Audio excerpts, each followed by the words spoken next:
Olá, poesia! Mais um Leitura Boa com Noi. Esse quadro que está assim chegando para ficar, porque a gente vai ler aqui livros de autores brasileiros consagrados e que nos inspiram, que nos ajudam a pensar sobre um mundo melhor, um mundo diferente, que começa, que inicia a partir de nós.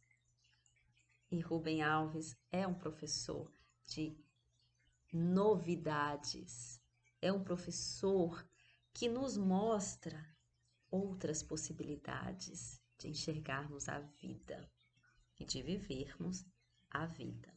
Então vamos lá, sem mais delongas, vamos lá para o capítulo 10. Um corpo com asas. Casulos. Vários deles apareceram colados à parede de minha casa. Lá dentro, eu sabia, encontravam-se lagartas que dias antes haviam comido folhas das plantas do meu jardim. Enquanto dormiam, espantosas transformações aconteciam com seus corpos. As criaturas aladas que antes moravam nelas apenas como sonhos estavam se tornando realidade, metamorfoses. Eu os deixei onde estavam, intocados, e vigiei, pois não queria perder o evento mágico.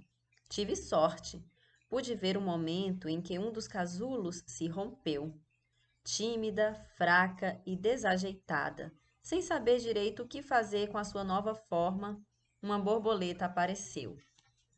Suas asas se abriram, mostrando delicados desenhos coloridos. O tempo não me permitiu ficar para ver tudo. Quando voltei, ela não estava mais lá. Seguira seu novo destino, de voar à procura de flores. Se o mundo da lagarta não era maior que a folha que comia, o universo da borboleta era o jardim inteiro. Iria flutuando ao vento por espaços com que uma lagarta não podia sonhar. Pois é, a Mariana também está saindo do casulo. A cada dia que passa, vejo suas asas crescerem, novos desenhos, novas cores, voos cada vez mais distantes. Está se transformando em borboleta. Não, borboletra. Ela aprendeu a falar, e as palavras lhe deram asas. Até se esqueceu das bolinhas. De repente, elas ficaram pouco para o muito que cresceu dentro de sua cabeça.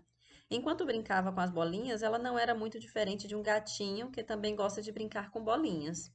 Seu corpo se movia colado às coisas, rente ao chão, mas ao aprender a usar as palavras, ela começou a voar por espaços infinitos, como a borboleta. Palavras, coisas etéreas e fracas, meros sons. No entanto, é delas que o nosso corpo é feito. O corpo é a carne e o sangue, metamorfoseados pelas palavras que aí moram. Os poetas sagrados sabiam disso e disseram que o corpo não é feito só de carne e sangue. O corpo é a palavra que se fez carne, um ser leve que voa por espaços distantes, por vezes mundos que não existem pelo poder do pensamento. Pensar é voar. Voar com o pensamento é sonhar. Lembram-se das palavras de Valery? O pensamento é o trabalho que faz viver em nós aquilo que não existe. E ele pergunta: mas que somos nós sem o socorro do que não existe?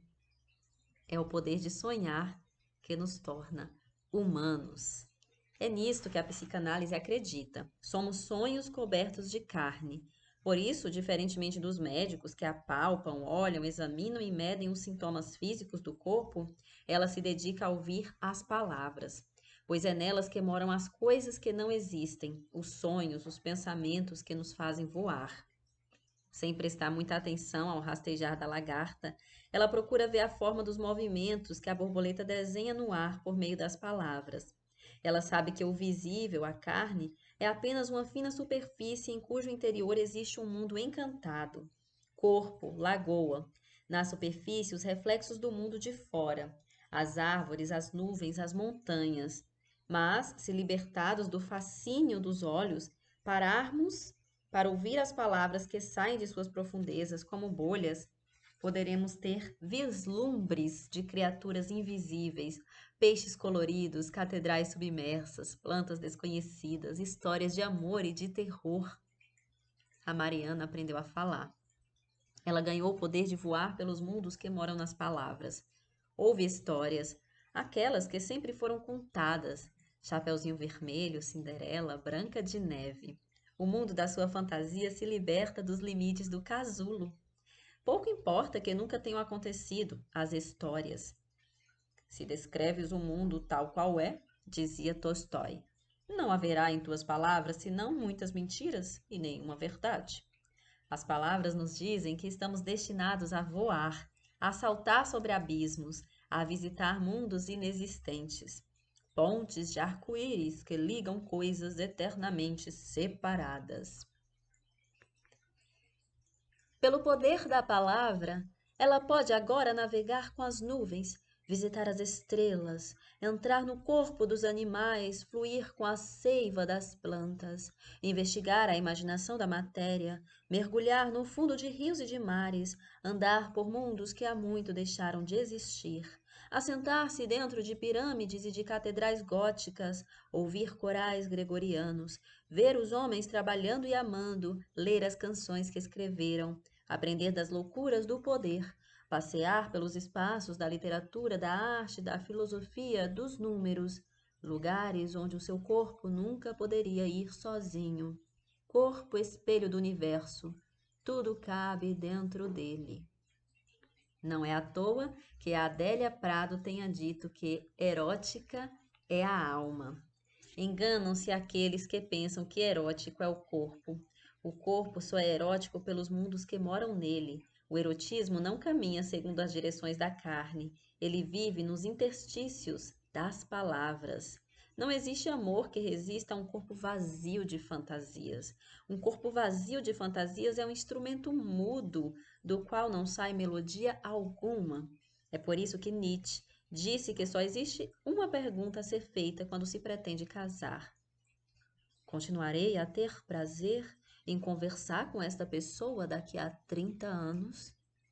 O corpo de uma criança é um espaço infinito, onde cabem todos os universos. Quanto mais ricos forem esses universos, maiores serão os voos da borboleta, maior será o fascínio, maior será o número de melodias que saberá tocar, maior será a possibilidade de amar, maior será a felicidade. Por vezes, entretanto, acontece uma metamorfose ao contrário. As borboletas voltam ao casulo e se transformam em lagartas, porque voar é fascinante, mas perigoso. É preciso que não se tenha medo de flutuar sobre o vazio com asas frágeis. É mais seguro viver agarrado à folha que se come. E eu me pergunto sobre o que aconteceu conosco, pois um dia fomos como a Mariana, borboletas aladas, em busca de espaços sem limites. Talvez por medo tenhamos abandonado as asas. Talvez por medo já não sejamos capazes de voar e sonhar.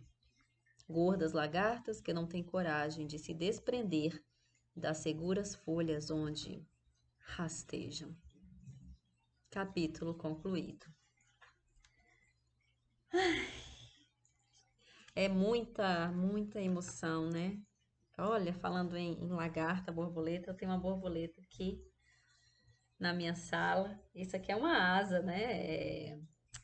Pra gente usar mesmo. Comprei pra mim e pro meu filho, que gosta muito de borboletas também. Inclusive tem um quadro dele aqui com um vulcão. É uma coisa interessante, ele tem 6 anos, né? O Rubem Alves falando da Mariana e eu lembrando aqui do Nicolas, o meu filhote.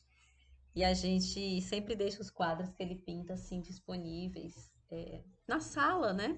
Valorizando o trabalho dele, porque cada cada criação, né, que ele se propõe a fazer a partir das vivências, das observações que ele tem do mundo, das preferências, daquilo que ele está fascinado no momento, é importante para ele saber que a gente não está buscando uma perfeição, a gente não está cobrando uma perfeição, mas a gente quer, né, que ele tenha coragem de continuar criando, de continuar gostando do que está fazendo, sendo alegre enquanto faz, né? porque no final das contas o quadro é um produto final, mas não é o mais importante. Todo o processo é importante. Se divertir durante esse processo do fazer, do criar é importante. E, no final das contas, admirar aquilo que se fez, valorizar, saber que você empregou seu tempo naquilo, as suas mãos, né, tão preciosas. Então, é muito, muito bonito e precioso mesmo você acompanhar o processo da criança. E se a gente tá assim com olhos atentos, com ouvidos atentos, com sentidos abertos, quando a gente está perto de crianças, a gente volta a pensar sobre os sonhos e se permitir sonhar. Um beijo e até o próximo. Leitura boa com Noi. A gente está quase finalizando aqui. Já estou sentindo falta do Rubem Alves, maravilhoso. Mas depois a gente vai trazer outras maravilhas dele, outras palavras que nos transformam, vindas do nosso professor Rubem Alves. Lembre-se de deixar aí o seu joinha, viu? Deixa o seu joinha, se inscreva, comente, compartilhe. Vixe, é tanta coisa. Um beijo, um abraço. Mas é facinho para você fazer, hein?